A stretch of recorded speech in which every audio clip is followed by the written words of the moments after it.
बाबा जी और हुजूर जी की प्यारी साथ संगत जी, राधा स्वामी जी। संगत जी, आज की ये सच्ची साखी एक ऐसे रिश्ते की कहानी है जिसे दुनिया बहुत हल्का समझती है, लेकिन मालिक के दरबार में वही रिश्ता कभी कभी इंसान के कर्मों का सबसे बड़ा आईना बन जाता है।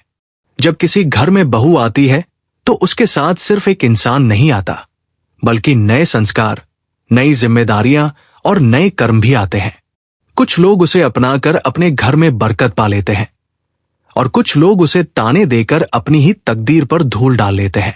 आज की ये कहानी भी एक ऐसी ही बहू की है जिसे मनहूस कहकर अपमानित किया गया, लेकिन अंत में उसी अपमान ने एक इंसान को उसके कर्मों का ऐसा फल दिखाया कि वो अपनी आंखों पर भरोसा नहीं कर पाया।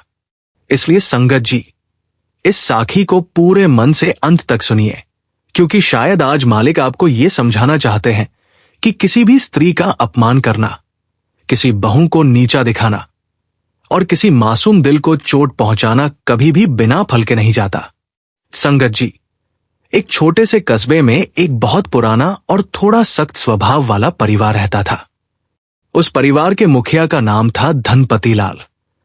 उम्र लगभग 55 वर्ष, बहुत घमंडी, अपनी बात को ही सबसे बड़ा सच मानने वाला और दूसरों की भावनाओं को समझने में पूरी तरह असमर्थ। उसके घर में उसका बेटा सूरज, उसकी पत्नी सावित्री और कुछ वर्ष पहले आई बहू नंदिनी रहती थी। नंदिनी बहुत शांत स्वभाव की थी, कम बोलती थी, लेकिन अपने काम में बहुत कुशल थी। उसने घर में आकर कभी किसी से शिकायत नहीं की। सुबह सबसे पहले उठकर चूल्हा जलाना, बड़ों की सेवा करना, पूरे घर को संभालना, सब्जी लाना, पानी भरना और हर व्यक्ति के लिए बिना चेहरे पर थकान दिखाए काम करना, यही उसकी दिनचर्या थी। लेकिन धनपति लाल को बहू की यही शांति पसंद नहीं थी। उसे लगता था कि जो लड़की कम बोलती है वो या तो चालाक होती है या घर पर बोझ। वो बार बार कहता, हमारे घर में ये बहू आकर जैसे मनहूसियत लेकर आई है, तब से घर में कोई काम ठीक से नहीं हो रहा। नंदिनी ये बातें सुनती थी, लेकिन कभी जवाब नहीं देती थी। वो जानती थी कि हर शब्द का जवाब शब्द से नहीं, बल्कि कर्म से दिया जाता है। उसका पति सूरज स्वभाव से नरम था, लेकिन पिता के आगे आवाज नहीं उठा पाता था। वो अपनी पत्नी के दर्द को समझता था, लेकिन खुलकर उसका साथ देने की हिम्मत उसमें नहीं थी। इसलिए नंदिनी अक्सर अपने आंसू रात के अंधेरे में छिपाकर सो जाती। वो सोचती, अगर मालिक ने मुझे इस घर में भेजा है तो जरूर किसी कारण से भेजा है, मैं शिकायत क्यों करूं? सुबह होते ही वह फिर मुस्कुराकर वही काम शुरू कर देती। एक दिन घर में बहुत जरूरी पूजा थी। गांव के एक प्रतिष्ठित पंडित को बुलाया गया था। उन्होंने घर में प्रवेश करते ही सबसे पहले सबको आशीर्वाद दिया, लेकिन जैसे ही उनकी नजर नंदिनी पर पड़ी, वे कुछ पल उसे ध्यान से देखते रहे। फिर धीरे से बोले, इस घर में किसी बहू पर भारी शब्दों का असर बहुत समय से जमा हुआ है।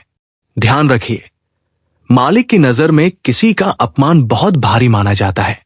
धनपति लाल ने उनकी बात को मजाक में टालते हुए कहा, पंडित जी, आप भी क्या बातें करते हैं? ये लड़की आए दिन कुछ न कुछ गड़बड़ करती रहती है। घर की हालत देख रहे हैं आप? पंडित ने गहरी सांस ली और कहा, घर की हालत केवल बहू से नहीं बनती, घर के बुजुर्गों के संस्कार से भी बनती है। यह सुनकर धनपति लाल का चेहरा तमतमा गया। उसने उसी वक्त नंदिनी को सबके सामने डांट दिया, चुपचाप अंदर जाकर काम करो, यहां खड़ी होकर दिखावा मत करो। नंदिनी ने सिर झुका लिया, लेकिन उसकी आंखों में नमी साफ झलक रही थी। कुछ दिनों बाद गांव में एक बहुत बड़ा अफसर आया। पास के कस्बे में व्यापारियों की एक बैठक थी, जिसमें आसपास के कई परिवारों को आमंत्रित किया गया था। धनपति लाल अपने बेटे सूरज के साथ वहां जाने की तैयारी कर रहा था। उसने नंदिनी से कहा, तुम घर पर रहो, तुम्हें साथ ले जाने की कोई जरूरत नहीं। तुम जहां जाती हो वहां कुछ न कुछ उल्टा ही होता है। नंदिनी कुछ नहीं बोली, उसने केवल अपने पति की ओर देखा। सूरज ने धीरे से कहा, मां साथ चलने को कह रही है, अगर तुम चाहो तो। लेकिन धनपति लाल ने बीच में ही टोक दिया, नहीं, ये मनहूस लड़की हमारे साथ नहीं जाएगी। संगत जी, नंदिनी के लिए ये शब्द बहुत गहरे थे। मनहूस कहना सिर्फ एक शब्द नहीं था, बल्कि एक ऐसा जख्म था जो बार बार उसके दिल पर वार करता था। फिर भी उसने कोई विरोध नहीं किया। उसने घर में रहकर सबके लिए खाना बनाया, पानी भरा और जाते जाते अपने पति की जेब में चुपचाप थोड़े पैसे रख दिए ताकि जरूरत पड़ने पर काम आ सके। सूरज ने यह देखा, लेकिन वो कुछ बोल नहीं पाया। उसे लगा कि नंदिनी की चुप्पी शायद उसकी कमजोरी है, लेकिन वो ये नहीं जानता था कि कई बार चुप्पी सबसे बड़ा सब्र होती है। उसी दिन कस्बे में एक अजीब घटना घटी। व्यापारियों की बैठक के बीच अचानक धनपति लाल का सारा हिसाब गड़बड़ा गया। उसके पास जो दस्तावेज थे वे कहीं गिर गए। एक बहुत जरूरी सौदे में उसके कुछ कागज गायब पाए गए। लोग इधर उधर खोजने लगे। धनपति लाल का चेहरा चिंता से सफेद पड़ गया, क्योंकि अगर वह सौदा नहीं होता तो उसके घर के कई काम अधर में लटक सकते थे। उसने अपने बेटे से कहा, यह सब जरूर उसी बहू की वजह से हुआ होगा। सुबह से मन में खटका था। सूरज ने डरते हुए पूछा, पिताजी, बिना देखे किसी को दोष देना ठीक है? लेकिन धनपति लाल गुस्से में आ गया। उसने सबके सामने कहा, जो घर में मनहूस को रखे उसकी बरकत ऐसे ही उड़ती है। उसी वक्त सभा के बीच एक बहुत बूढ़ा आदमी आया। सफेद दाढ़ी, सादा कपड़ा, झुका हुआ शरीर, लेकिन आंखों में ऐसी चमक जैसे वह किसी साधारण इंसान से अलग हो। उन्होंने सभा के बीच आकर पूछा, क्या किसी को एक पीले कागज की गड्डी मिली है? लोग पहले तो उन्हें साधारण भिखारी समझकर अनदेखा करने लगे, लेकिन बूढ़े की नजर सीधे धनपति लाल पर टिकी थी। उन्होंने धीरे से कहा, बेटा, क्या तुमने आज सुबह घर से निकलते समय किसी पर बुरा बोला था? धनपति लाल को उनका सवाल अच्छा नहीं लगा। उसने रूखे स्वर में कहा, आप कौन हैं? ये सवाल क्यों पूछ रहे हैं? बूढ़े ने शांत स्वर में कहा, कभी कभी मालिक के भेजे हुए लोग पहचान के साथ नहीं बल्कि परीक्षा के रूप में आते हैं। ये कहकर बूढ़ा एक तरफ हट गया। थोड़ी देर बाद सभा में काम करने वाले एक लड़के ने वही खोए हुए कागज वापस ला दिए।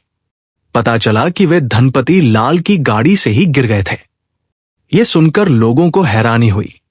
बूढ़े आदमी ने फिर कहा, जिसे तुमने मनहूस कहा, क्या पता उसी की दुआ से तुम्हारा नुकसान बच गया हो। धनपति लाल ने गुस्से में उस बूढ़े की तरफ देखा, लेकिन बूढ़ा व्यक्ति भीड़ में ऐसे गुम हो गया जैसे वहां था ही नहीं। धनपति लाल को उस वक्त यह समझ नहीं आया कि ये कौन था, लेकिन उसके मन में कहीं न कहीं हलचल जरूर शुरू हो गई। घर लौटते समय उसने अपनी पत्नी सावित्री से यह घटना बताई।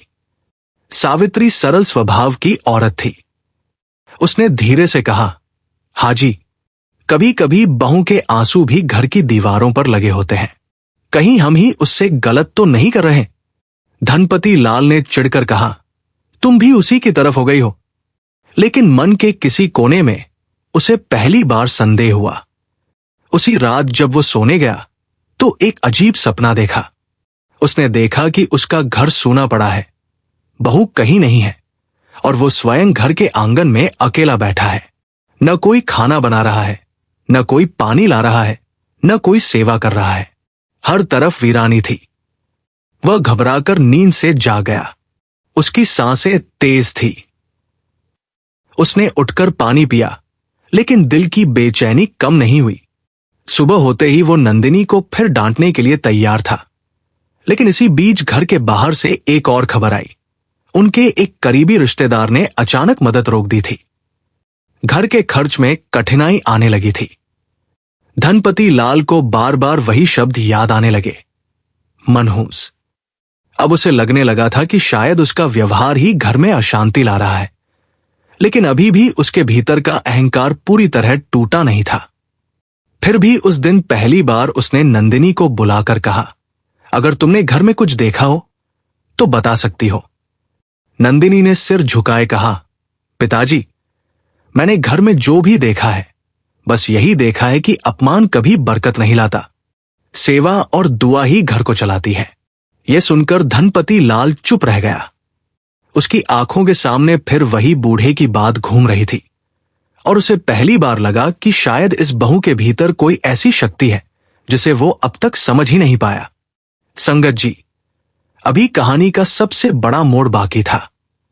जिस बहू को वो मनहूस समझकर अपमानित करता रहा, उसी बहू के सब्र, सेवा और दुआ के कारण अब उसके कर्मों का असली फल सामने आने वाला था।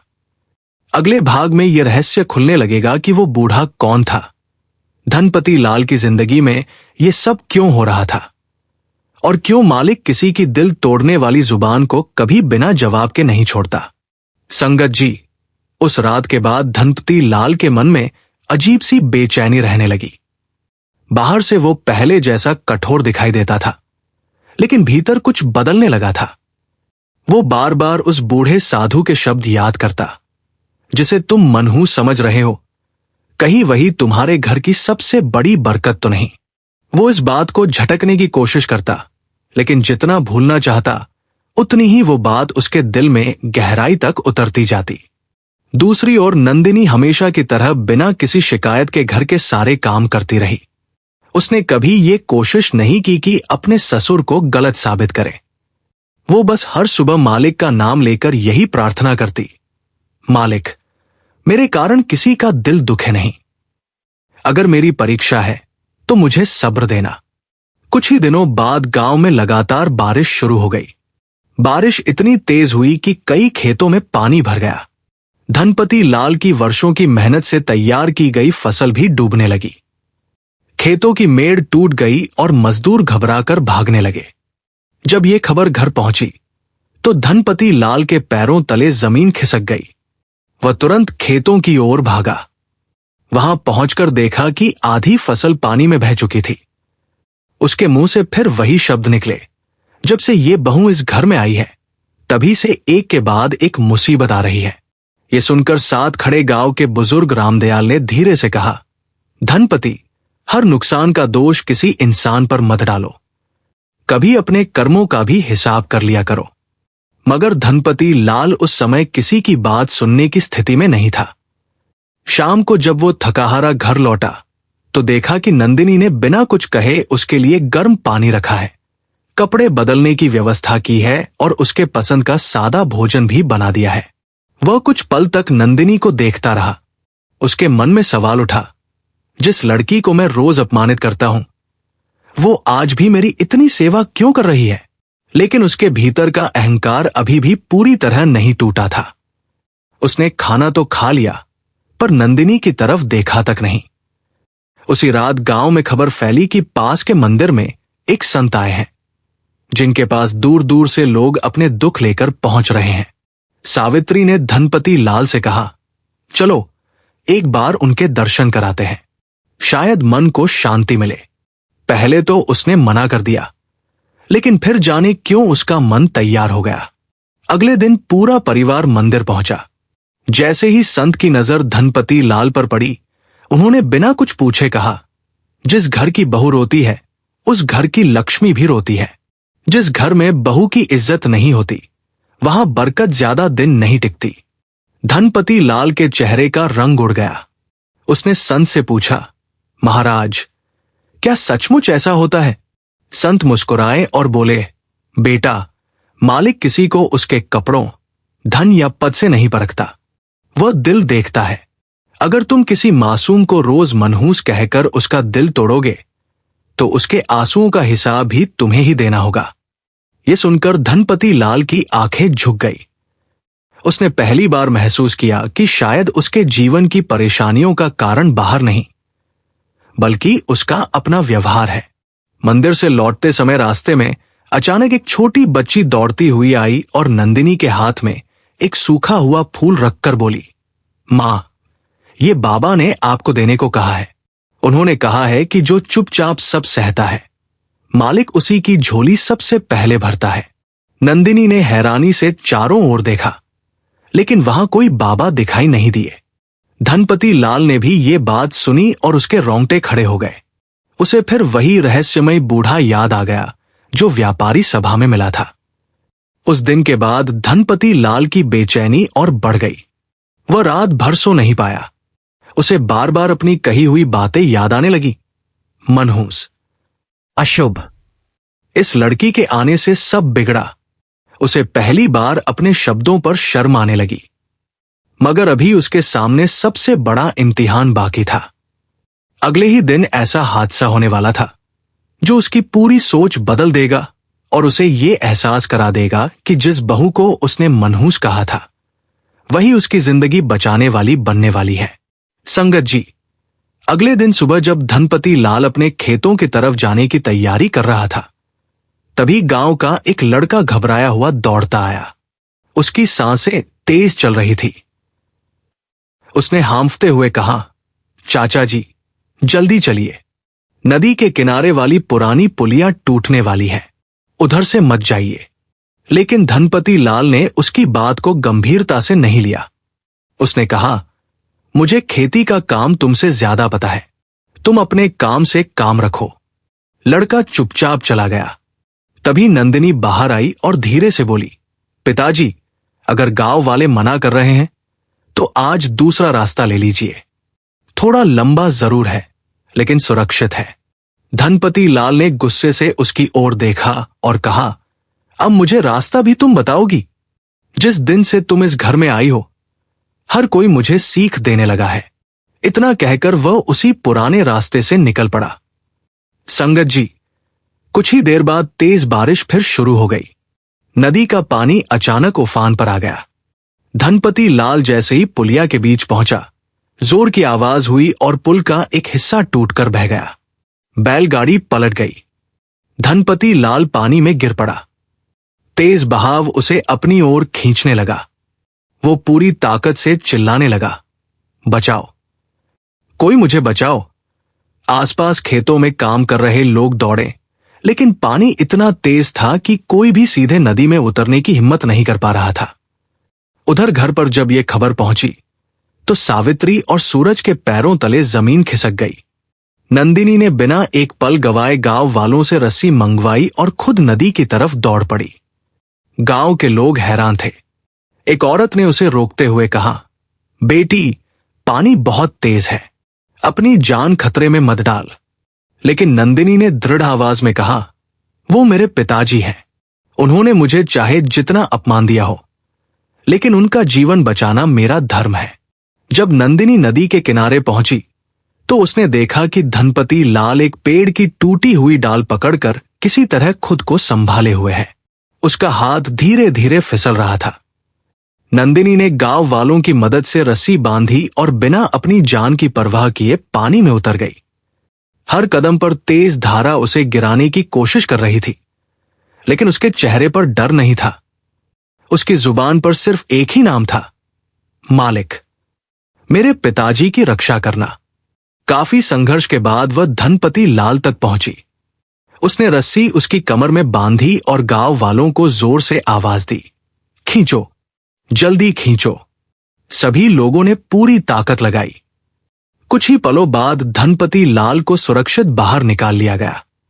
वह पूरी तरह भीग चुका था और उसकी सांसें तेज चल रही थी। जब उसने आंखें खोली तो सबसे पहले उसकी नजर नंदिनी पर पड़ी, वही बहू जिसे वो रोज मनहूस कहता था, आज अपनी जान जोखिम में डालकर उसे बचा चुकी थी। धनपति लाल की आंखों से आंसू बहने लगे। वो कांपती आवाज में बोला, बेटी, मैंने तेरे साथ कितना अन्याय किया। मैंने तुझे हर दिन अपमानित किया, मनहूस कहा, तुझे कभी अपना नहीं माना, और आज तूने मेरी जान बचा ली। आखिर क्यों? नंदिनी ने हाथ जोड़कर शांत स्वर में कहा, पिताजी, आपने मुझे चाहे जो कहा हो, लेकिन मेरे संस्कारों ने मुझे यही सिखाया है कि बड़ों का सम्मान और उनकी रक्षा करना मेरा कर्तव्य है। अगर आज मैं आपको छोड़ देती तो सारी जिंदगी खुद को माफ नहीं कर पाती। संगत जी, ये सुनकर वहां खड़े हर व्यक्ति की आंखें नम हो गई। गांव के बुजुर्ग रामदयाल आगे आए और उन्होंने धनपति लाल के कंधे पर हाथ रखकर कहा, आज मालिक ने तुझे तेरे कर्मों का आईना दिखा दिया। जिसे तू मनहूस समझता था वही तेरी सबसे बड़ी बरकत निकली। इंसान की पहचान उसके कपड़ों से नहीं, उसके कर्मों से होती है। धनपति लाल फूट फूट कर रोने लगा। उसने सबके सामने नंदिनी के चरणों की ओर झुकने की कोशिश की, लेकिन नंदिनी तुरंत पीछे हट गई और बोली, पिताजी, ऐसा मत कीजिए। बेटी के पैर नहीं छूते, उसे आशीर्वाद देते हैं। ये सुनते ही धनपति लाल का सिर शर्म से झुक गया। पहली बार उसे अपने शब्दों का भार महसूस हुआ। उसे समझ आने लगा कि बहू के आंसुओं का दर्द कितना गहरा होता है और किसी निर्दोष इंसान को बार बार अपमानित करने का परिणाम कितना बड़ा हो सकता है। लेकिन संगत जी, मालिक की लीला अभी पूरी नहीं हुई थी। धनपति लाल को अभी एक और ऐसी सच्चाई का सामना करना था जो उसकी पूरी जिंदगी बदल देने वाली थी। अगले भाग में एक रहस्यमयी संत फिर उसके सामने आने वाले थे और वो ऐसा रहस्य बताएंगे जिसे सुनकर धनपति लाल की आत्मा तक कांप उठेगी। संगत जी, नदी वाली घटना के बाद धनपति लाल की जिंदगी जैसे पूरी तरह बदलने लगी थी। जिस अहंकार ने वर्षों तक उसके दिल पर कब्जा कर रखा था, उसमें अब दरार पड़ चुकी थी। वह पहली बार अपनी बहू नंदिनी की आंखों में देख पा रहा था। उसे हर वो पल याद आने लगा जब उसने बिना किसी गलती के उसे मनहूस कहा था, जब उसने सबके सामने उसका अपमान किया था, जब उसने उसकी आंखों के आंसुओं को कमजोरी समझ लिया था। अब वही आंसू उसके अपने दिल को चुभने लगे थे। उस रात धनपति लाल को नींद नहीं आई। वो बार बार करवट बदलता रहा। उसकी आंखें बंद होती तो नंदिनी का भीगा हुआ चेहरा सामने आ जाता, जो तेज बहती नदी में अपनी जान की परवाह किए बिना उसे बचाने दौड़ पड़ी थी। सुबह होने से पहले ही धनपति लाल चुपचाप घर से निकल गया। वह सीधे गांव के बाहर बने पुराने मंदिर में पहुंचा। वहां वही रहस्यमयी संत पीपल के पेड़ के नीचे ध्यान लगाए बैठे थे, जिनसे कुछ दिन पहले उसकी मुलाकात हुई थी। धनपति लाल उनके चरणों में गिर पड़ा और फूट फूट कर रोने लगा। कांपती आवाज में बोला, महाराज, मैंने अपनी ही बहू के साथ बहुत बड़ा अन्याय किया है। मैंने उसे मनहूस कहा, उसके दिल को हर रोज दुख पहुंचाया, लेकिन उसी ने मेरी जान बचा ली। क्या मालिक मुझे कभी माफ करेगा?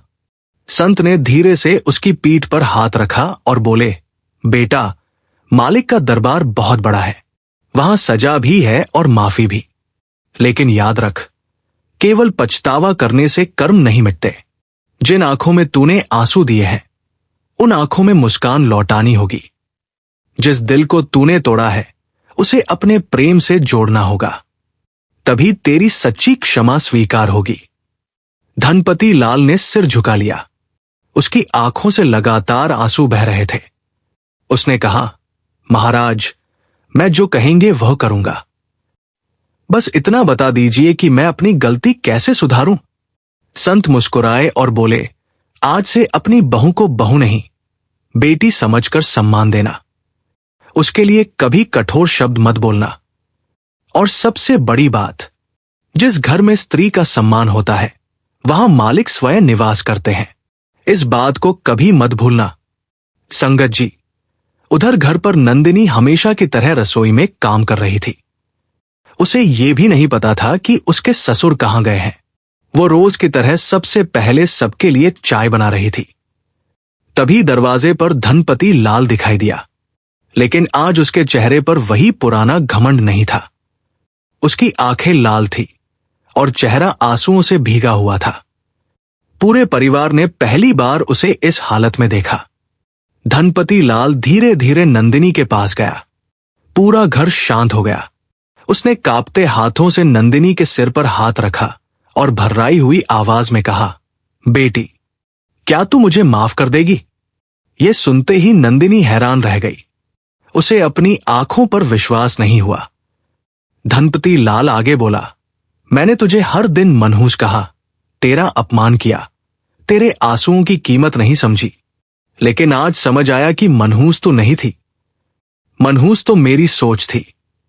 अशुभ तेरे कदम नहीं थे, अशुभ मेरे कर्म थे। सावित्री की आंखों से आंसू बहने लगे। सूरज भी भावुक होकर खड़ा था। नंदिनी ने तुरंत अपने ससुर के हाथ पकड़ लिए और बोली, पिताजी, बीती बातों को भूल जाइए।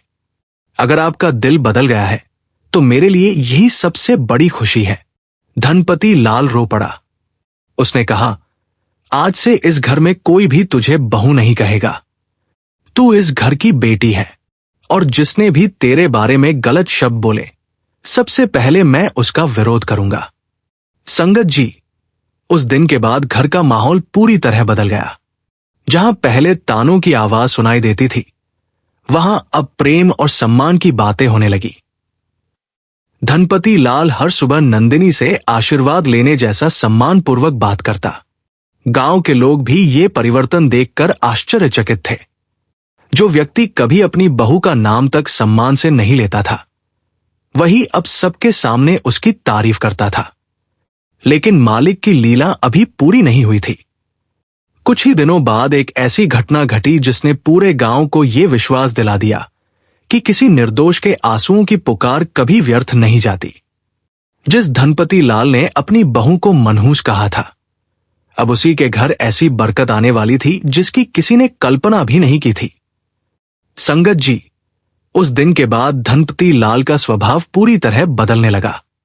जिस आंगन में कभी बहू के लिए कटु शब्द गूंजते थे, वहां अब सम्मान और अपनापन दिखाई देने लगा। लेकिन मालिक जब किसी इंसान का हृदय बदलता है, तो उसके बाद उसकी बरकत भी धीरे धीरे दिखाई देने लगती है। कुछ ही सप्ताह बीते थे कि गांव में एक बड़ी खबर फैल गई। कई वर्षों से जो जमीन का मुकदमा धनपति लाल के परिवार के खिलाफ चल रहा था, उसका फैसला अचानक उनके पक्ष में आ गया।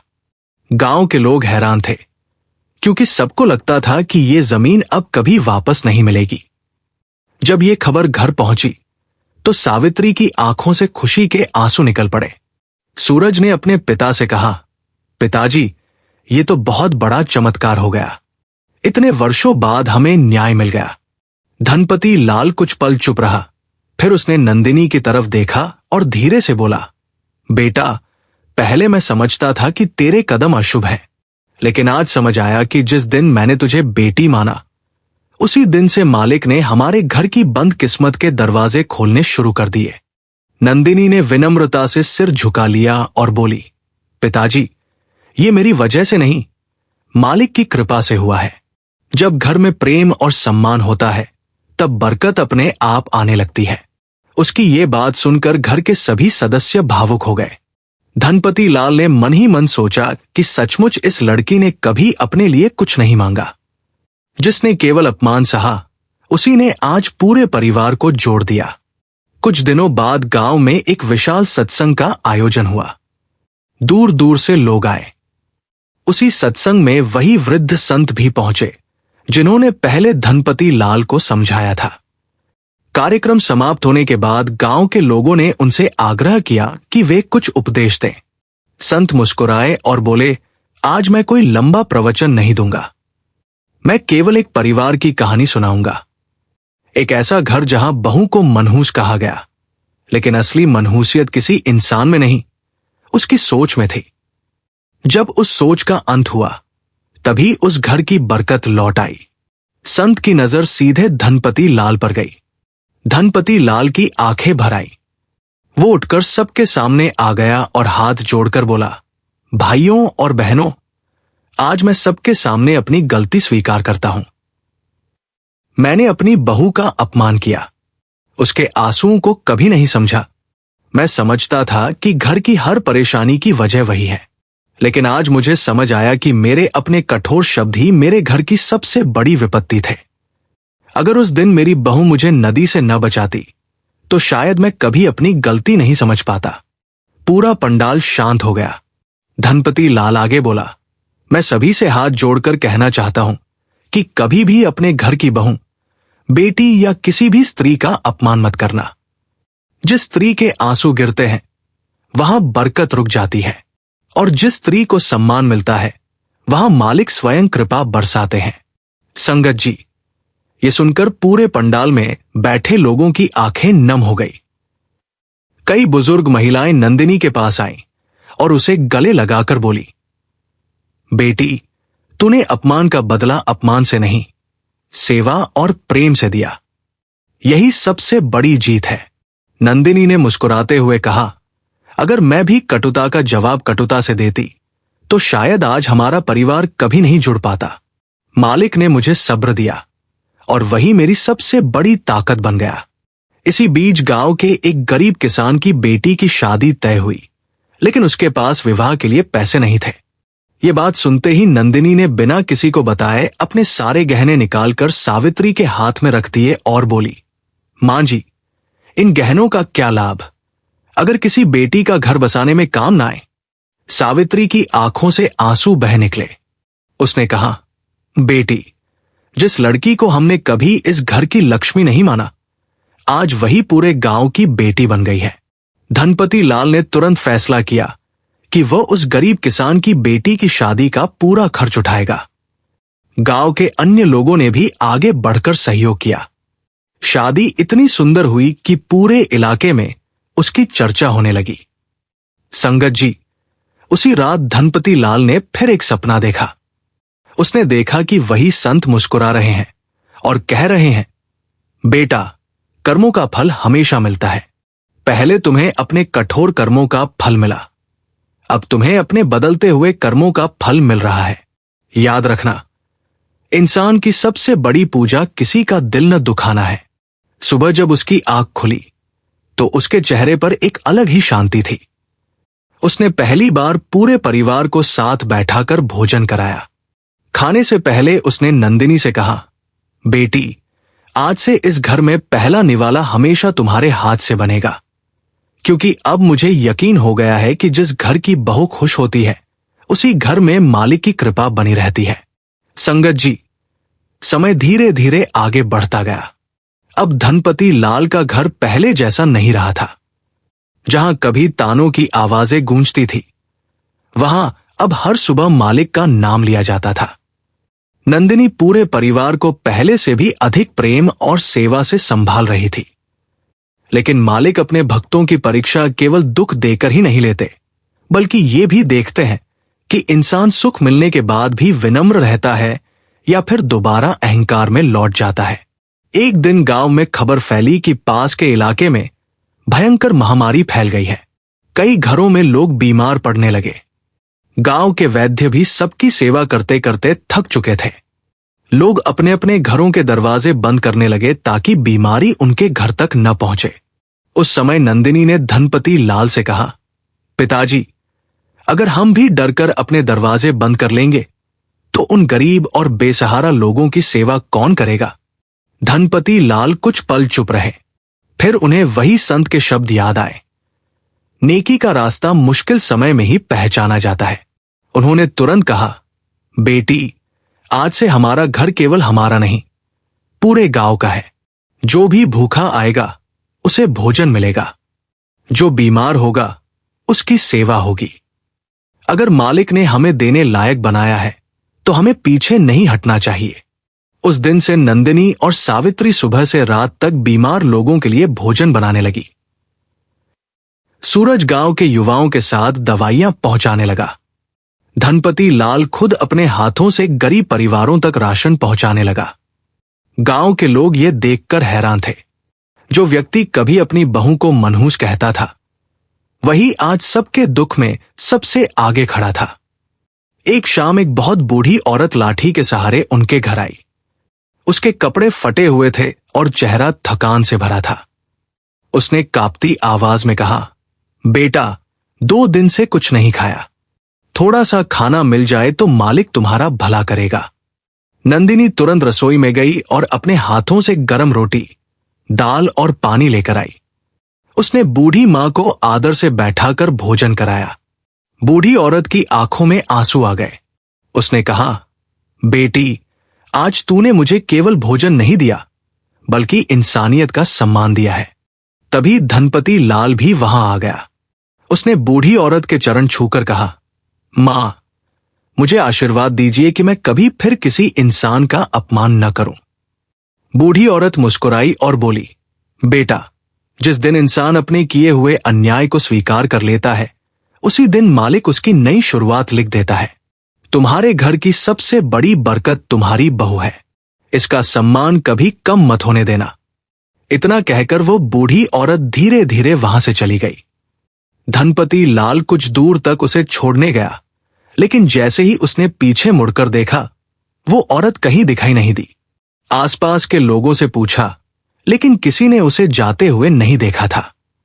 धनपति लाल की आंखें नम हो गई। उसने मन ही मन सोचा, क्या यह भी मालिक की कोई परीक्षा थी? कुछ दिनों बाद गांव में महामारी पूरी तरह खत्म हो गई। आश्चर्य की बात यह थी कि जिन परिवारों ने केवल अपने बारे में सोचा, उन्हें सबसे अधिक कठिनाइयों का सामना करना पड़ा। लेकिन धनपति लाल का परिवार, जिसने पूरे गांव की सेवा की, मालिक की कृपा से सुरक्षित रहा। गांव के प्रधान ने पूरे गांव की सभा बुलाई।